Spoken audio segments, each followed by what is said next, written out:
Welcome back to Houses and Hobbits, a Boise Bros production. Last week we were talking about religion. This week we're going to start talking about magic. Now, that gets a little bit complicated for a myriad of reasons, especially when it comes to Lord of the Rings and Game of Thrones. Now, why is that, Ryan? So in most works of fiction, you have two different forms of magic. There is soft magic, and then there is hard magic. Soft magic is usually more story-based magic, so there aren't really rules set up in place to where you can only do specific things with your magic. It's more meant to progress a story. For instance, in like Harry Potter, which is kind of a mixture of hard and soft magic, but there are sometimes characters do things that are way out of bounds of what you were told was possible. That is now delving into the soft magic system.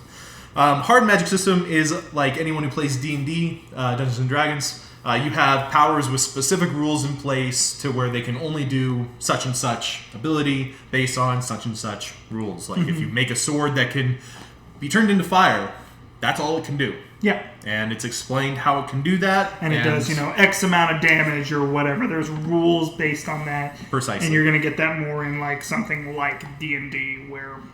Because most works of fiction that are meant to be more stories rather than games, you have more of that soft magic system. Soft magic is much more common absolutely. In literature. And the problem with Game of Thrones and Lord of the Rings, and I wouldn't call this a problem as much as it is just harder to investigate. It's hard to explain. They both use a soft magic system, which I think you know a lot more about the Lord of the Rings side of things.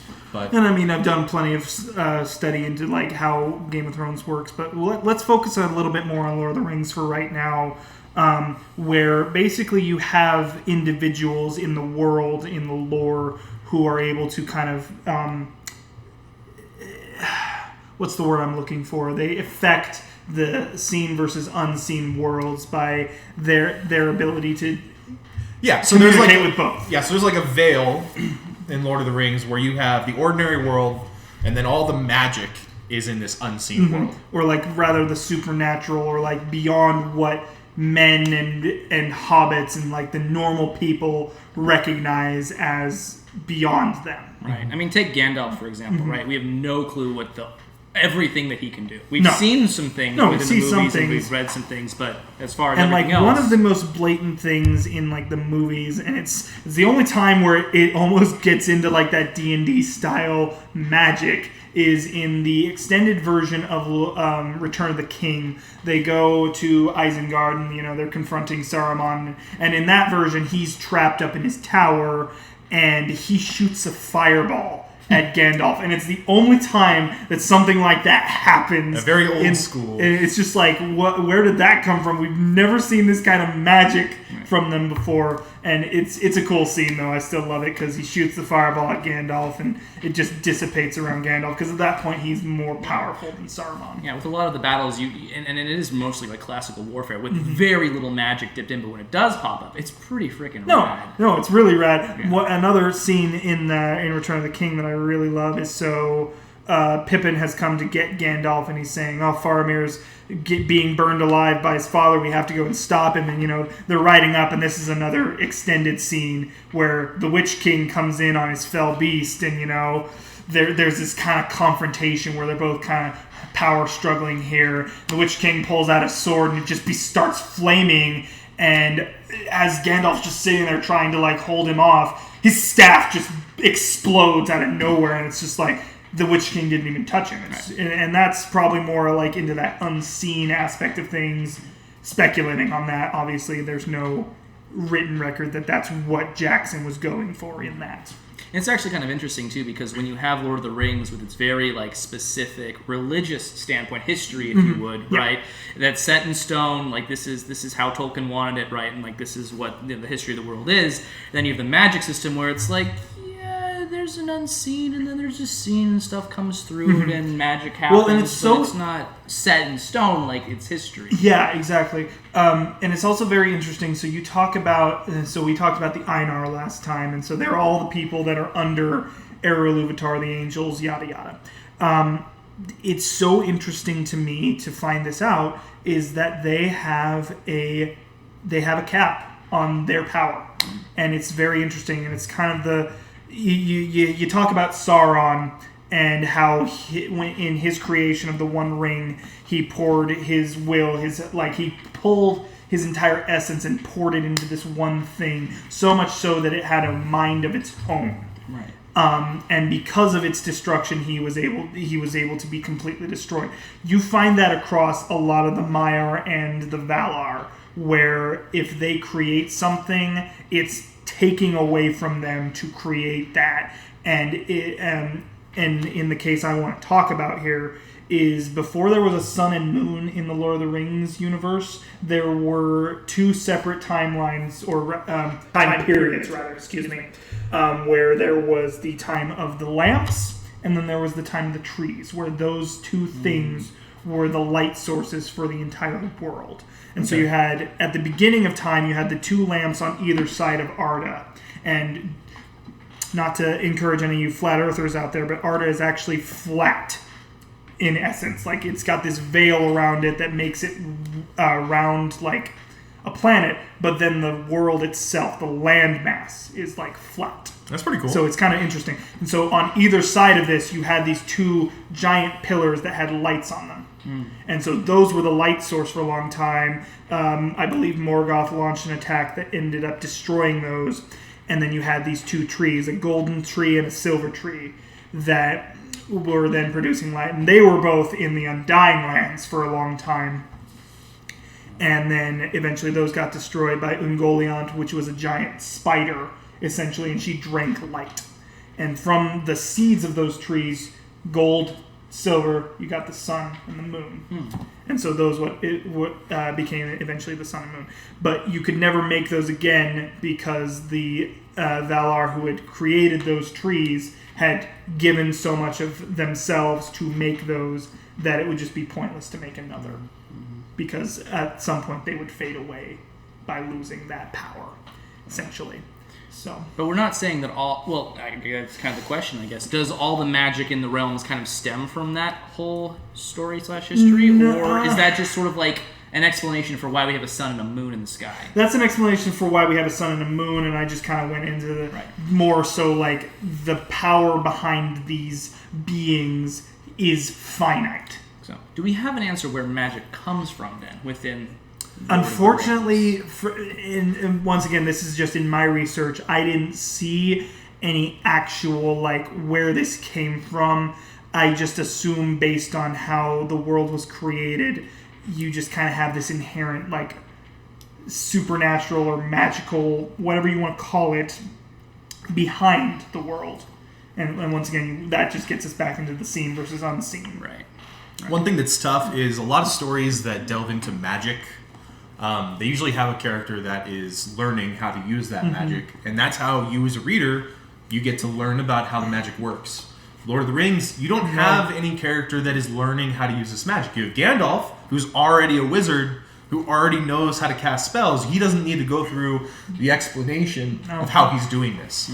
And that's kind of the same as Game of Thrones. Yeah. You don't have any character that's learning the magic. You have specific characters that are learning one type of magic. Absolutely. But so actually, that's a nice segue into that. So let's kind of talk about that. And one character that immediately comes to my mind when you mention that is Bran. Absolutely. Bran is a pupil of the Three-Eyed Raven, who is basically a conduit of, like, the old gods almost. So he would essentially be like an oracle. So like in the olden times with the Greek mythology and everything, you had these oracles that could have the gods speak through them. I would say that the Three-Eyed Raven works very similarly to that, where he essentially sacrificed his own body.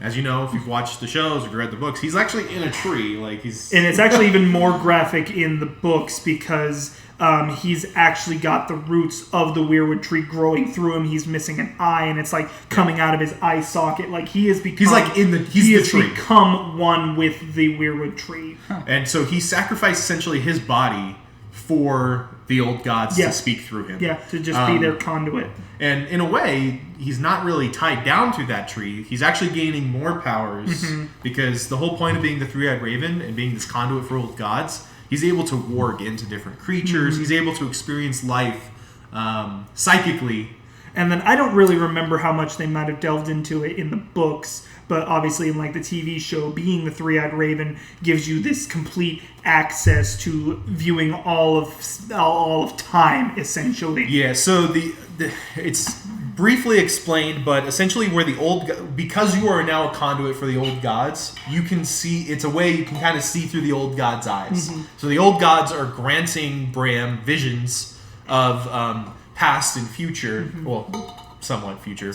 But and the reason for that is because you are now a conduit for the old gods, they wanted you to be completely prepared for that, and so you have to know everything. So in order to become the new conduit, Bram literally needed to learn about everything. Yeah. So that way he could have a full understanding of the problems happening throughout the Game of Thrones world. Because if he's supposed to be this like speaker for the gods, even if people aren't going to listen to him, he needs to have the power to back it up. Exactly. So is Bram someone who's supposed to be taking over for the Three-Eyed Raven? Essentially. Yep. So Essentially, he's like basically the three-eyed raven is just a title that keeps passing down to whoever the next person is in the line. So there was one before the current one. Exactly. Or at least it's implied that there probably was. All we know is that he was the three-eyed raven before Bram, because again, Game of Thrones is very set in one specific time period. Right. You Yeah. essentially started with Ned Stark being a younger character, and that's really where the story begins. Is Ned Stark being young, and through time travel and shit. Stuff. But so with Ned Stark's story beginning when he was a younger boy, and then all the way to where Bram is now like kind of an adult. That is the realm of Game of Thrones is what we currently have. We don't have way before that. So for all we know, the three-eyed raven before Bram could have been the only three-eyed raven. But it's true. The issue there stems from and this is a book to TV show adaptation thing, because in the books it's implied that he is a character known as Bloodraven, who was a Targaryen prince from about 150 years ago, and he got banished to the Wall, became the Lord Commander of the Night's Watch, and then eventually got lost beyond the Wall, and later he becomes the Three-Eyed Raven. Whereas in the show, and when you first meet him, he literally tells Bran, "Oh, I've been watching you for 1,000 years," or something like that, and it's just kind of like, well, see, and that's where it's like that conduit thing. So like when he says no, that in like the show, that's like if that's what's implied, then like that's still fine. Then that's cool because obviously. That's kind of what I get from it. So, like, when he says that, I'm kind of thinking of it as the old gods have been watching Bran, because they've already chosen him to be their new oracle, their new disciple.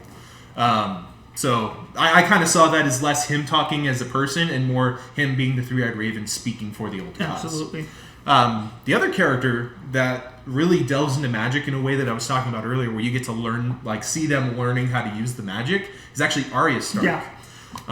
Now, this is obviously spoilers, so if you haven't read the books before, I'm sorry, probably not the show for you.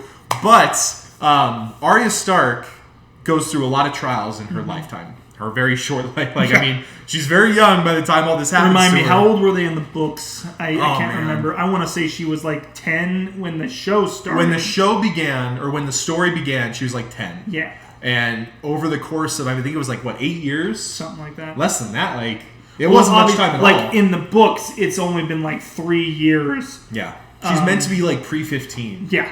Yeah. They don't really talk about ages too much. No, in the show, like, they kind of give you an age that they start, but then they get, like, really loose with time after that. The actors grow up. Obviously, kind of hard to say. It's really hard to say, oh yeah, Bran Stark's still, 10 years old or 13 years old. Even though he looks like a 21-year-old man. Yeah. So with Arya, though, the way that she experiences magic is, again, through a set of gods, but it's the faceless gods. Yeah. And they're a group of assassins, which is super rad. Yeah.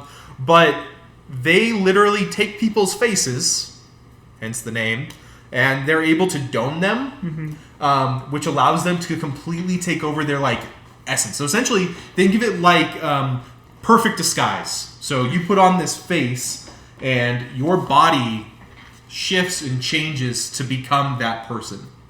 So, because... Do they ever actually go into enough of the detail of how that process works? Like, no. what... Because that's always been something I'm fascinated by, is...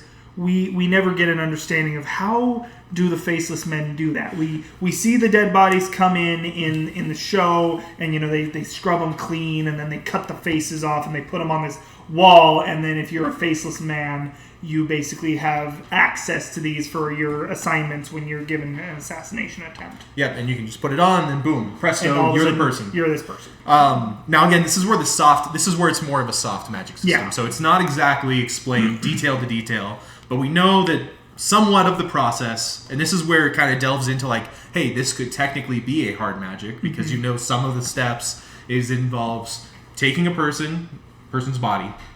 There is some type of ritual for cleaning it to make it like, pure or whatever. Obviously, they have to cut the face off, or they take the face somehow, and then the person needs to have that face to be able to don the persona. And we see this, Arya, whenever she's using the masks, I think the most iconic one would be the pies.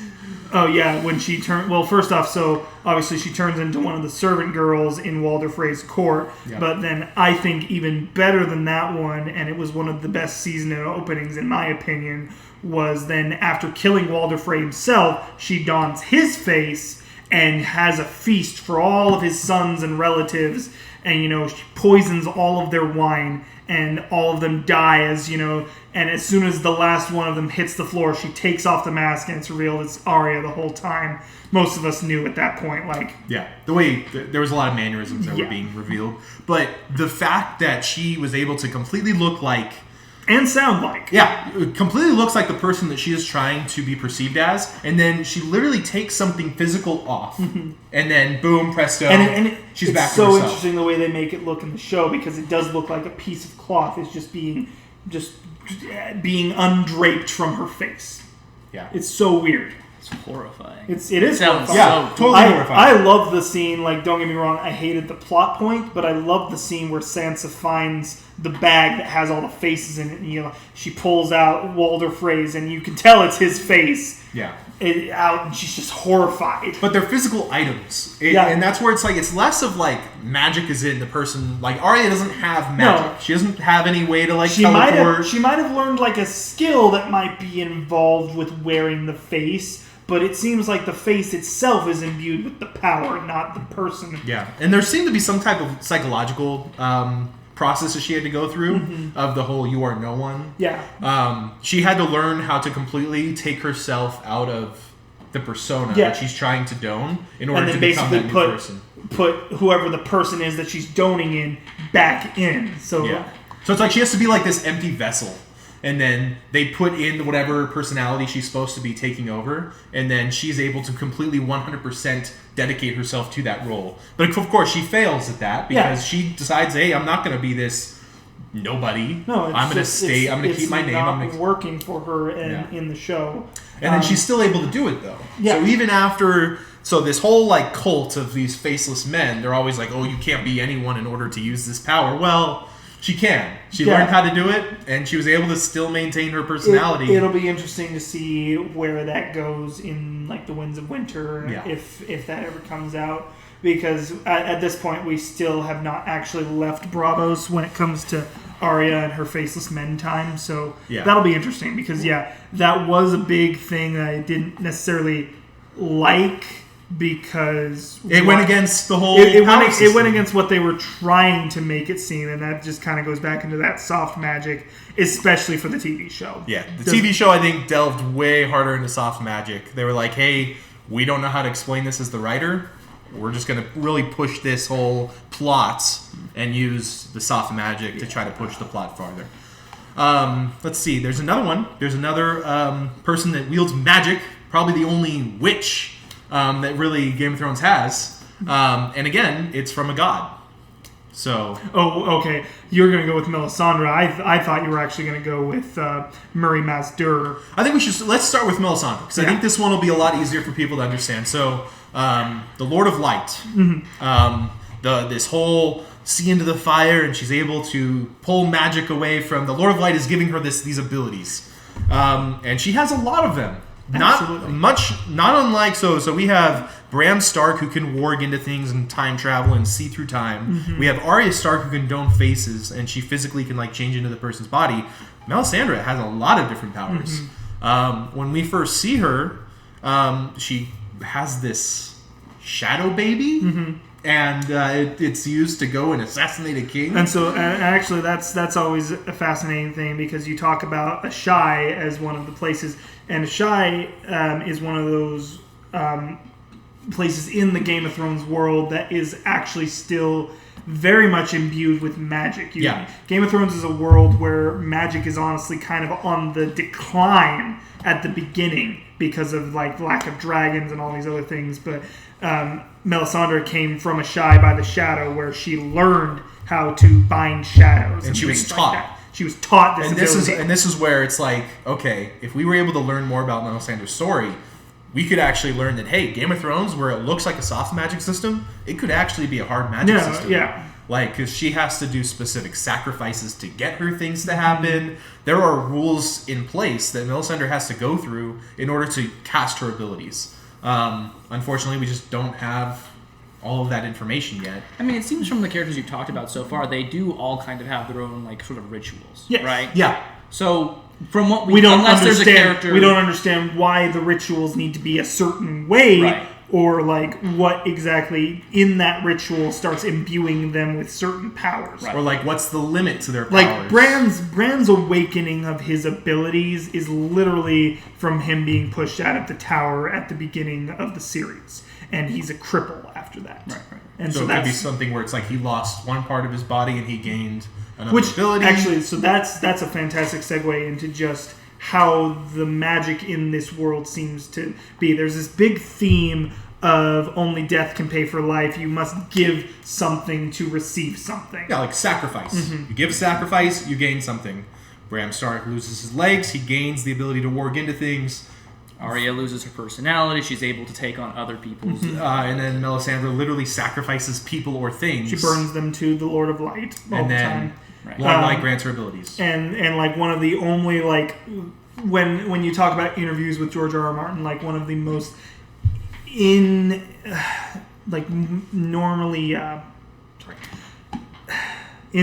magic things that actually happened in his story was the birth of Daenerys' dragons. Yeah. So and the thing with that is she burned Miri Mazdur, she burned Khal Drogo's body, and then it's also implied that with the sacrifice of her unborn child, all three of those were what was able to give birth to her 3 dragons. So sacrificing 3 lives, and then she's able to mother those corrupt dragons. And create. Like, well, the other thing is, she was fireproof too. Well, it's a bloodline thing, isn't it? So in the show, it's a bloodline thing. In the books, that is literally the first time that has ever happened. Targaryens are not fireproof in the books. That's not a thing. It literally was just the magic of what was happening kept Daenerys from being burned in that moment. Oh. So in the show, they just make her fireproof. She just does that all the time. She's like, hey, here's my cool parlor trick. I'm going to go walk into that building, burn all these Dothraki down, and I'm going to come out, and I'm your queen now. Woo! Yeah, in the book, it's a lot more specific, where it's like... Like, don't get me wrong, those were some epic moments. I liked those moments. For sure. But it's also kind of cool to think about Daenerys isn't as cool as she thinks she is, because it was literally the magic of her dragons being born that protected her. Let's see. We have more people using magic in Game of Thrones. I think a lot more than Lord of the Rings. It's so interesting to me, because literally, like, Game of Thrones, its universe, the people, at least some of these people in power, are so adverse to the idea that magic is still a thing that they just want... one of my favorite lines is just Tywin talking to Joffrey and just saying, oh, we don't want to bother with curiosities on the far side of the world, because nobody actually believes that the dragons are real until they come into Westeros. Like, there are so many things. The White Walkers, that's another form of magic that's happening in the world that people just refuse to believe. But it seems like we have so many more people using magic in Game of Thrones versus in Lord of the Rings in our main stories. Yeah, Lord of the Rings, they accept it. They're like, yeah, people can do it. Yeah, it's Game of Thrones, it happens way more often, and they're like, Nah. It's like, nah, that can't be real. What are you talking about? I think it's interesting because from the media that we see, like in the movies and in the TV series, we focus more, and maybe in Game of Thrones, on like different types of magic and the people who are like learning them or using them, right? Mm-hmm. Whereas Lord of the Rings, its lore is heavily imbued with magic. The 5 wizards, the rings, the entirety of Sauron, bringing these orc armies and all of this like magic that kind of goes into it. Because Sauron used magic to get all those orcs out of, right? Yeah. It's like they use dark magic to like make these gigantic orc armies. So it's like right. So it's like I think there's a ton of magic in both, but like you said, there's more of a decline. Despite there being magic users more prevalent in the story in Game of Thrones than there is in the Lord of the Rings that we focus on. Because I think The Hobbit went way more into magic. In the third movie, I think you had all the wizards coming together where Sauron was trying to. So that wasn't. So you're talking about in the third movie, if I recall. So it wasn't the wizards. It was Galadriel, Elrond, Saruman. And Gandalf was obviously already imprisoned at that point in the movie. Right. This stuff kind of was implied to have possibly happened behind the scenes, much more so than like the dwarf romance that was literally made up for the movies. Yep, gotta add some romance. Gotta add some elf on dwarf romance, guys. But yeah, no, you have a lot more people who are already imbued with this magic, and people already just believe that that's there. There's a lot more of a journey, you would say, in Game of Thrones with learning magic than there is in Lord of the Rings. Exactly. Where it's like the wizards know all this stuff and they're using it to do terrible things. So if I were to like put it into categories, I would say Lord of the Rings, way hard soft magic. Game of Thrones, though, right there on the edge. Like if we just learned a little bit more about these characters. And if the rules like stayed consistent with what's already been presented to us, it could start getting into that more easy to explain magic. Hard magic. Yeah, hard magic. And the fact that there are sacrifices pretty much every single time kind of goes towards that point. So you mentioned a fourth character that you thought Ryan was going to mention. Well, so Miri Mazdur, and she actually shows up in the first book, and she is the healer that Daenerys has try and save Khal Drogo's life and all this stuff. She is also known as a Shadowbinder, and so she learned in Ashai how to do that kind of stuff. And you get to kind of see that in both the book and in the show, where Daenerys has to sacrifice Khal Drogo's horse to help try and save his life, essentially. And it talks about how she told nobody else to come inside the tent after that began, because at that point she's working with dark spirits to try and keep him alive. And you just get this sense of foreboding from what you read in the books. And then that ends up bringing about Daenerys' child dies because the Dothraki hate magic. They hate anybody who has anything to do with magic. They just think that you're going to try and put them under a spell or try and control them. So when Daenerys does this, Khal Drogo's blood riders freak out and are like ready to go and kill the witch, just to like make this stop happening. But again, you have a sacrifice in his horse. So you have a sacrifice, but then because of her actions, Jorah ends up having to take her into the tent because she's also the only person who's able to give birth. Mary Master is.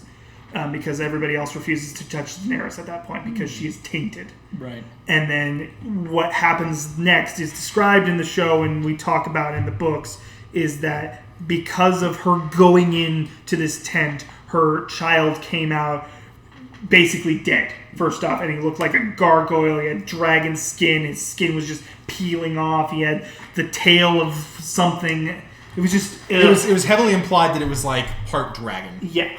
So the magic, the messed up, yeah, exactly. The messed up magic, the dark magic that she entered into corrupted her in a way. That's kind of supposed to be the.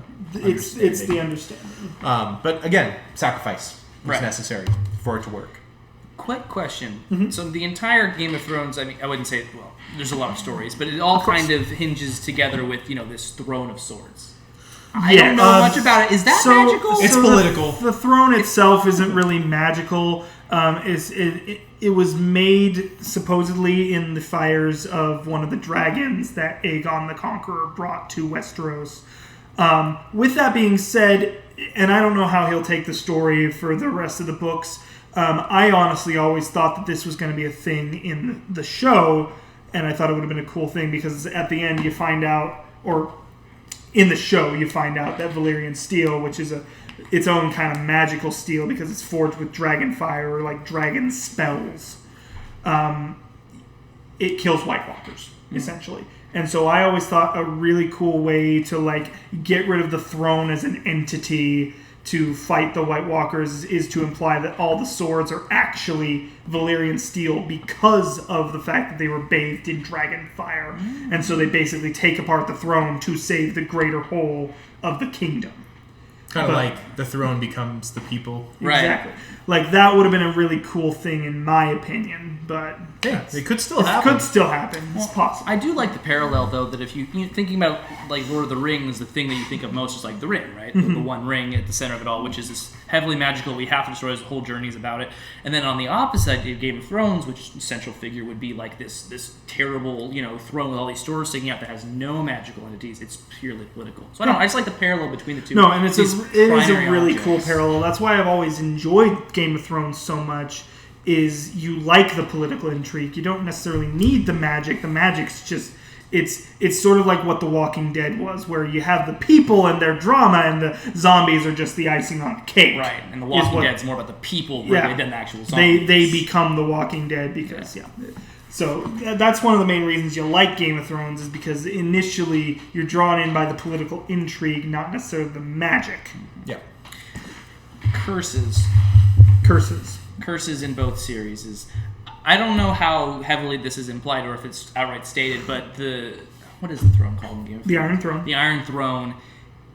It seems that whoever sits there doesn't sit there long, right? It just depends on the ruler. Is that a curse, or is that... it's more the people have so much power that they get corrupted. So there's no, like, magical... There's not necessarily a magical thing. A curse thing. There might have been, like, certain cases where that was the thing, but the Iron Throne itself isn't necessarily cursed. It's just a fancy chair. It's literally just who is sitting on it and the decisions that they make. So what you could say then really is that, the people that get the power become corrupted of their own volition, rather than there being some magical entity responsible for it. Yeah, and right? and like that's also just kind of a cool contrast there, whereas with Lord of the Rings you have this absolute evil thing that no matter who you are, if you wield this thing, it will corrupt you no matter how good your intentions are. Whereas literally these are just normal people in Game of Thrones who have bits of darkness and bits of light in them.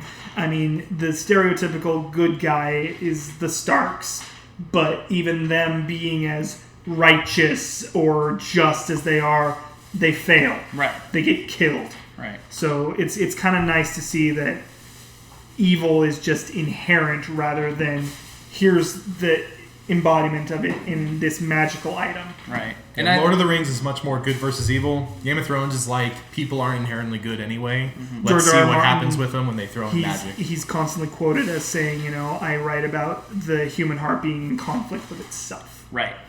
Right. And that's always a neat thing. I really do like that. What you especially said about what you said about Lord of the Rings, in that you have these rings of power that are given, and then the magic that is used to control them and corrupt them. Right? It's not, they aren't themselves making these political problems with other places and having these wars, right? That was all brought up to them by Sauron, which is what made them all come together to defeat him, and then again come all together for the Fellowship to defeat him again by casting into fire, where it's like magic seems to almost be the enemy within Lord of the Rings and who it corrupts, whereas in Game of Thrones it seems more like it's the people themselves and when they gain political power that are the enemy. Even the White Walkers were originally people. Right. So it's like even this bad guy who was meant to be like this magical bad guy was originally just people that messed up. Right.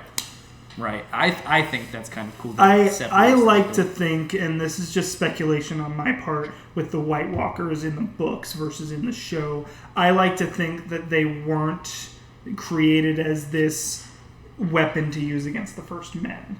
I like to think of them as they were their own species that just kind of came about, and it just was kind of this war of misunderstanding between them, and that maybe like the reason the wall was built was that it was a pact made between people and the White Walkers, and then just like it's like almost like a global warming thing where like the actions of the people in the South are actually causing the White Walkers to be restless again, and it's going to end up with this whole big war between them, but it's never going to end with... I like to think that it's never going to end with the destruction of the White Walkers entirely. Yeah, there's no way. I think it's just going to be like another pact is going to be signed, essentially. Right. Like, can they coexist or not? Yeah, exactly. But the attempts thus far have proved... I mean, it lasted for about 8,000 to 10,000 years, so I mean, it lasted for a good while. Sorry, who screwed it up then at the end of that? Who knows? Yeah, we don't know. Who knows? The book. That would be like a prequel. And once again, that's just my speculation. Again, I think that's something the books are going to have to talk about. Yeah. The show does not go into enough The show detail. doesn't talk about it enough. The whole thing with the White Walkers is that they were magically created by the children of the forest, and eventually just became a Frankenstein's monster where they were killing both the children and men indiscriminately, did not care. And then, like, the whole thing with, like, Season 8, the only thing we ever get about the Night King is, he just wants to bring about an endless night where there is no memory of humanity ever. And it's just kind of like, what? Yeah. Like, it's too vague. They just like, wanted to give the bad guy a purpose. Yeah, and like if they kind of delved into it a little bit more, or like had something at the very end of like the Night King's demise, it would have been cool. Yeah. But they were kind of saving that for their hopeful spin-off, which is currently not in the works. They're doing the House of the Dragon instead. From what I've heard, the Night King didn't really get too much to No. He's like he's the villain they talk about for Literally, so long, and then he finally shows up. The only scene that ever made me feel like he was cool was in Hardhome, and this is when I finally started taking the White Walkers seriously, and it sucks that they weren't as much of a threat as they could have been after this particular scene. Because you have hundreds of thousands of wildlings up here that Jon Snow is trying to save, and the White Walkers come and they attack them, and it's a complete massacre.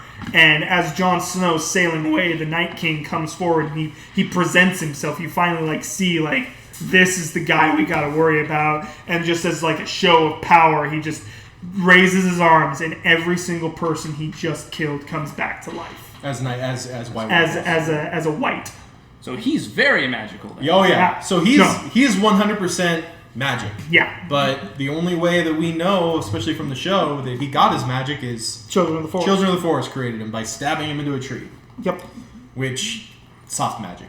Right. Doesn't really explain why he's able to do the Who things he knows does. Because then, like, on top of that, you have... He's created by being a piece of obsidian being shoved into his heart, but then all other White Walkers can be killed by obsidian being stabbed into them. It's like, why is the thing that creates them the thing that undoes them? Can they be killed other ways? They can be killed by Valyrian steel as well. Yeah. Oh, so they only have two weaknesses. They have two weaknesses that we know of.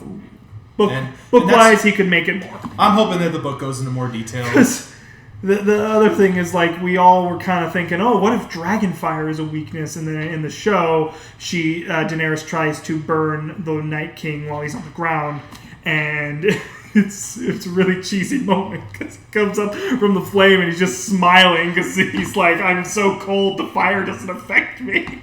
It's just like, okay. Yeah. It's That's like, all right, cool. And that he thing. also does like reanimated things, right? Yeah, like That's where it's like he raised that's the where he zombies. raised- Well, no, but like the dragon too. Yeah, right? Yeah, so anything that is dead, he shows the ability to raise it. 'Cause I gotta he doesn't do like- it with like a lot of animals. Yeah. Doesn't he do it with horses? he does it with horses. They did it They with ride them, right? Yeah, so Yeah. the White Walkers ride their horses. He obviously rides the dragon once he breaks down the wall. He can make anything rise. There was the famous story of, like, in the books, there was the zombie bear that the creators were always fighting for. They wanted to show that, and we finally got that in season 7, where they're walking along and they see a zombie polar bear off in the distance, and that was a fun scene, just to kind of like show, oh hey, they do other animals besides just horses. Yeah, so they can do anything. They could do anything. I think that for him, for the Night King, or really the White Walkers that can raise, well, I think it's just the Night King, isn't it? Well, so the Night King, like, is the... He's the main He's guy. like the droid control ship for them, where as soon as he dies, every one of them dies,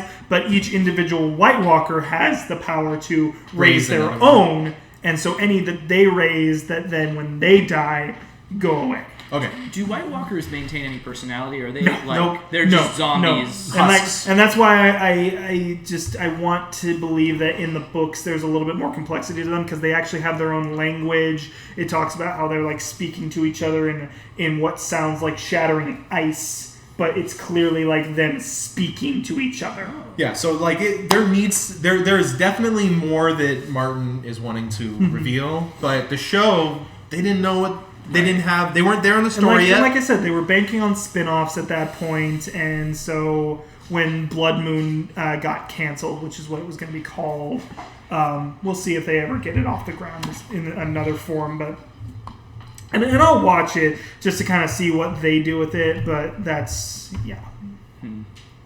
so it's not as straightforward as we would like. I'm trying to remember. Did he have like?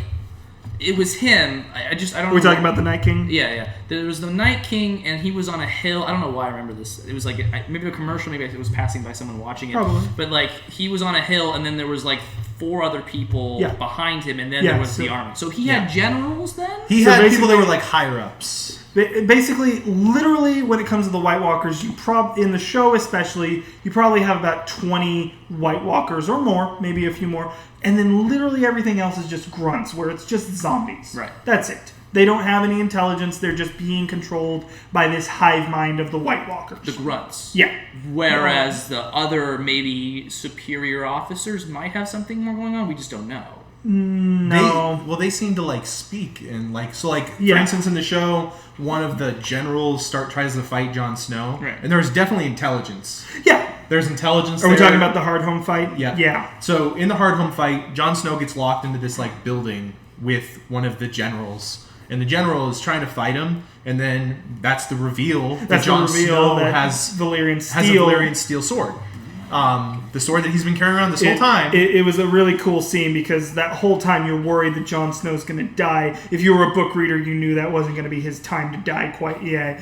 But for show watchers, it was just one of those things where Jon Snow's getting his butt kicked the whole time.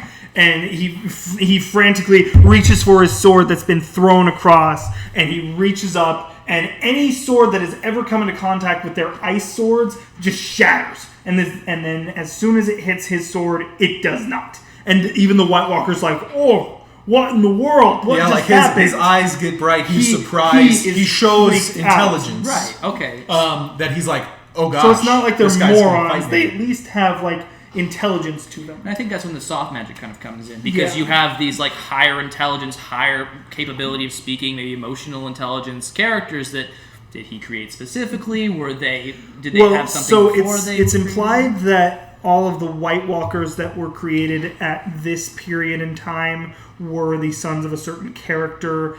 He was a wildling who lived beyond the wall, and he sacrificed to his gods, which were the White Walkers. And so he'd go and leave his sons out in the woods, and something would come and collect them and take them far into the north and basically create White Walkers out of them. But they would be like intelligent White Walkers, not just zombies. No, they wouldn't be the zombies. They would be the actual... So essentially he would change their physiology to become White Walkers. So they're not just zombies, like they're not like all dead and just walking around. Right. They're like more pretty much half human. They're like humans turned into Night Walkers. They're like, you put these things against a tree and stab them with a city and kind of... We don't know. It wasn't how he did it. Like in the show, he just comes along and, he has the little baby in his hand and he just starts poking it in the eye, and all of a sudden he didn't actually poke it in the eye, just like kind of puts it like right here on his cheek. Eyes turned blue. And the eyes turned blue like a White Walker. And so he changes it somehow, but again, soft magic, not really explained. I would love it if they go into more detail. That would be kind of cool, honestly. I honestly wish this is a morbid thing, because we never saw it in the show, but there was that scene with the baby, and it's like, why couldn't we have had just a little baby White Walker on like a pony? Oh yeah. Because like we never find out what actually happened to that baby, except that probably he exploded when all the other White Walkers. But to be clear, the other White Walkers, the dead ones, returned to life in this like horrifying form. They can't corrupt intelligent White Walkers. They just kill and then bring more troop. Pretty much. It's an army that constantly refreshes itself. Now, on the opposite end of that, you have the Lord of the Rings, like orcs created by magic, right? Who are very much, they have personality, meat's back on the menu, boy, all that stuff. Yeah, they're like their life. They're their beings. But they came out of the dirt. Remind me, the only scene I'm seeing is when they were like digging. Yeah, you're thinking about that. And it's just implied that like they basically have these birthing pits where they use some sort of dark magic to create these, and that's what Sauron was doing. Saruman was doing, where he was basically taking the characteristic of an orc and a man and putting them together to make a stronger being, which is what becomes the Uruk-hai in particular. That's right. And then with Sauron, we don't get to see as much of his operation in the movies, but it can be implied that he was probably using kind of the same kind of stuff to make his giant armies. I mean, you're talking about 500,000 orcs in Mordor at the time of the Battle of Pelennor Fields. Night King would have to do a lot more killing to get like armies that size. Well, exactly. And like when you're trapped above the wall and literally the only people up there are the wildlings, sure, you can get a bunch of them, but you kind of have to let them breed enough to get you a big enough army. And then the unsuspecting Night's Watchmen who also come north, add to your corpse count. Right, yeah. Because they talk about the number of that being about 100,000. Do they retain skills? They don't really retain skills per se. They kind of like keep hold of their weapons and stuff. And they might... Like a villager brought to the side of the White Walkers versus like a Night Watchman. The only thing that I can even think of that might imply a possibility of still having a personality or memory is Osha, or as she Osha in both book and show, she tells this story of her lover when she was living up beyond the wall, where he went out and he disappeared. Yep. And then the next time he came back, only it wasn't Dooney, is what she said. And his eyes were blue as could be, and he starts trying to strangle her. And it almost seems like it could be implied that the reason that he was sent back there is because maybe the White Walkers tapped into his memory of where he came from. So he knew where to go to find more bodies. To find more bodies, essentially. But it's hard to say. It's hard to say. Yeah, hard to say. One last thing I just kind of want to talk about in regard to the ring itself, because we've been really on these entities of pure evil in each series. Right. I just find it so fascinating, especially in the film, how they can take this tiny little trinket and they can make it be the most horrifying thing. The way they do the camera work on it, it's just this symbol of pure evil. I love every shot, especially in the Council of Elrond, where all the people are arguing and Frodo's looking at the ring and the flames come around it, just showing its innate power to destroy things. Yeah. Well, it has a history behind it, right? It has such a history. A dark, demented, and terrifying history at that. I love the narration that Cate Blanchett gives at the beginning of that, where it's just, he poured his cruelty, his malice, his will to dominate all life, and it's just... I love those movies because there's just this sense of just dread that comes from such a tiny little thing. Maybe we can touch on this a little bit, but all of the rings don't have extra powers. The Elven rings do. The rings the men have were just corrupt and controlled. Yeah, so the rings the 16 rings that were made for the dwarves and men, they had the powers to do things. Mostly the dwarves ended up using them to expand their hoards of gold, which is what brings about their destruction, because then they attract dragons. You get small. Diggy hole. Dug too deep. Found Balrogs. Found dragons. It was great. Yeah, rough times. And then the magic of the rings that were given to the men literally just extended their lives, which was their thing that they desired to never lose, because men are mortal. They're doomed to die.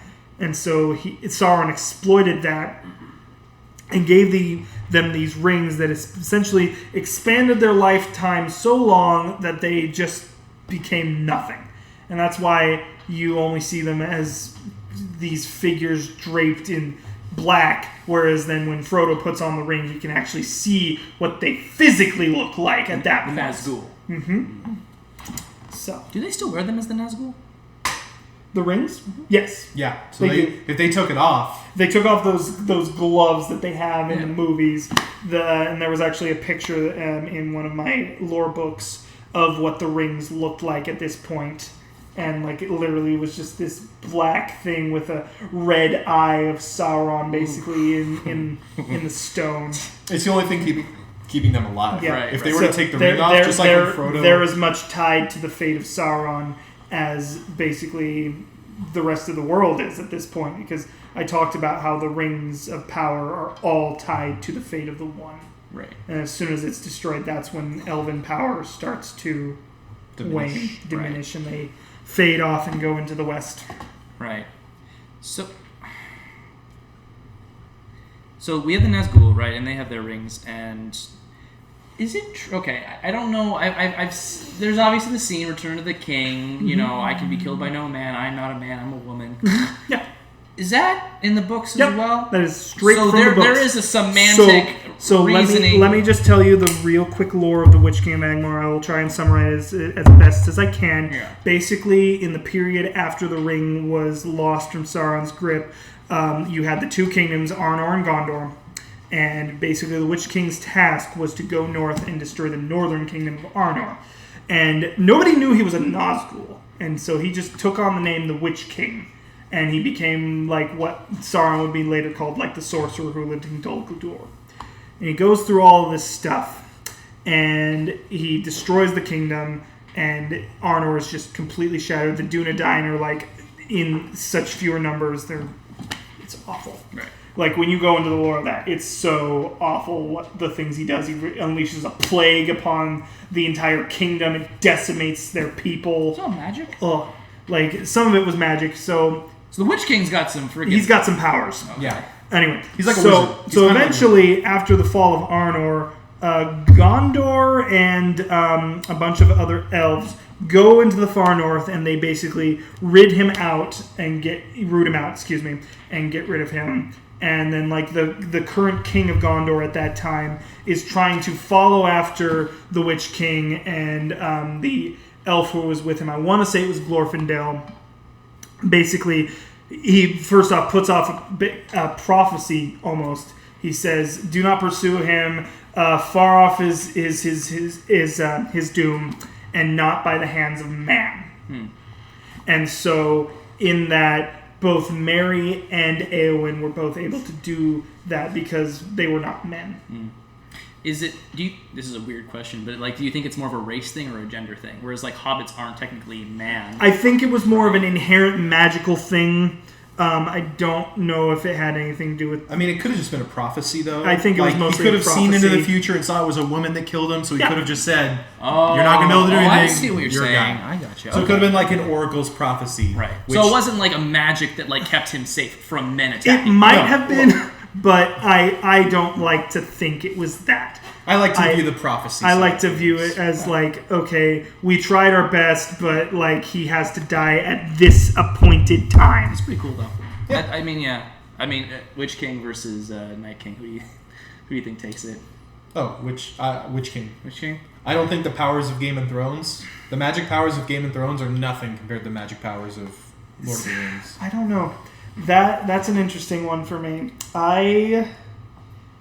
I would have to say, honestly, the Night King. You think the Night in King? that situation, just I because don't know, If he man. kills him though, he gets a pretty cool servant. But like, So if my they thing kill him is, first- my well, he thing can't is be like, killed with anything but Valerian. he and can the only other be killed with steel, Valerian right? steel and obsidian. So- that's the true, Witch but the King Witch doesn't- King can't be killed by anyone other than a man. Yeah. But maybe he could circumvent that by using a corpse of a woman. That's true, but the Night King wouldn't know. I love Really this. sick. That's a Hey, great conversation. This is a great thing for one of our other podcasts led by one of our other guys, Yeah. Fan Fiction Fantasies, which hopefully we'll get one of those out soon. Right. It's a versus series, so look out for that. So, Yeah.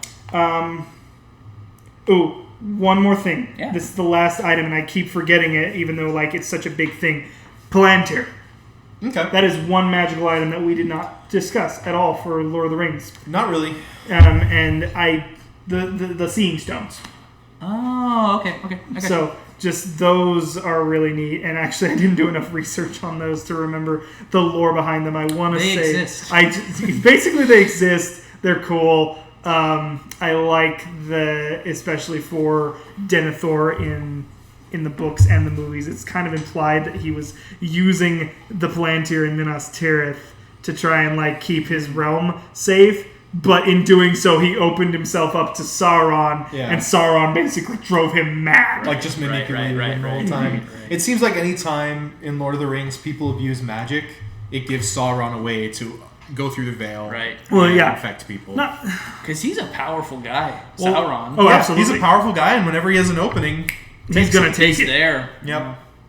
I think it also helps that Sauron had a connection to him though through that thing, right? Oh yeah. Like if there was a difference seeing something from someone else who wasn't like a fan of him, maybe he couldn't have gone through it.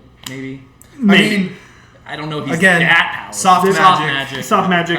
Yeah. The only thing I know is I want to say there was like 7 of the Palantir originally, and so like that's why in Fellowship of the Ring, the movie per se, Gandalf talks about not all of them are accounted for. We don't know who could be watching when he's like forewarning Saruman, like we shouldn't use these right now. We don't know where all of them were.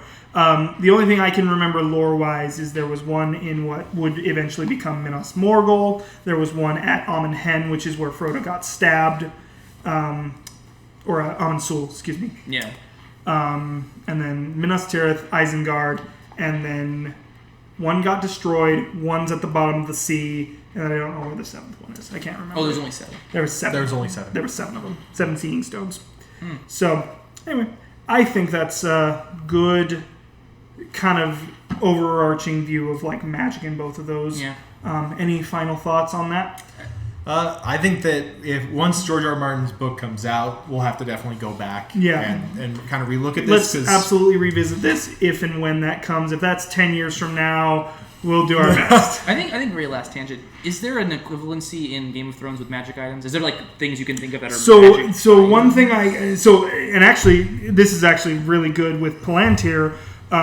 There are dragonglass candles, which also kind of did the same thing as Palantir, where you could communicate across great distances. You could see the future. You could see the past. So that was one magical item. The masks could be considered The magical items. masks were kind of considered magical items. Valyrian steel, I kind of put almost in that just because of the fact that it's so few and far now because the smiths who created it are kind of gone. Dragonfire technically is using it's science. Like Tyrion specifically thinks of it as science, but I mean magic creatures. Well, no. Dragonfire is essentially like an explosive that they. You're talking about wildfire. Wildfire. Oh, my apologies. So wildfire is essentially this green fire that's used in the books. And show. And I would consider that, more like scientific. Yeah, but it's like they used to view it as magic, and absolutely. then Tyrion was able to he was like, oh, we can like produce this. Let's just make a bunch of it. Dragons themselves inherently are magical. Right. As soon as Daenerys' dragons are born into the world, magic kind of starts getting stronger. Yeah, people that use magic even said, they were like, whoa. The Warlocks of Karth literally say like, oh, all of our stuff's working better than it was. Yeah. And that's kind of like an odd like in between too, is you have magical creatures in both worlds as well that would be considered magic, but they're not magic innately. They're also their own. They're magical in the sense that they are created through mystical means. They're not dogs. Those are just, the dogs run around. Yeah. So that's a dragon that breathes fire. Yeah. It can be used for rituals and ceremonies and influences the greater world. And with that being said, that actually gave me a great idea. I think next week we're going to talk about all the creatures in them. The creatures of the world. So we can talk dragons, we can talk trolls, we can talk Balrogs, and we can even talk ice dragons in Game of Thrones. That's some pretty crazy stuff right there. That's great. I love it. So, thanks for joining us. Thanks for joining us. This has been Houses and Hobbits. We'll see you next week.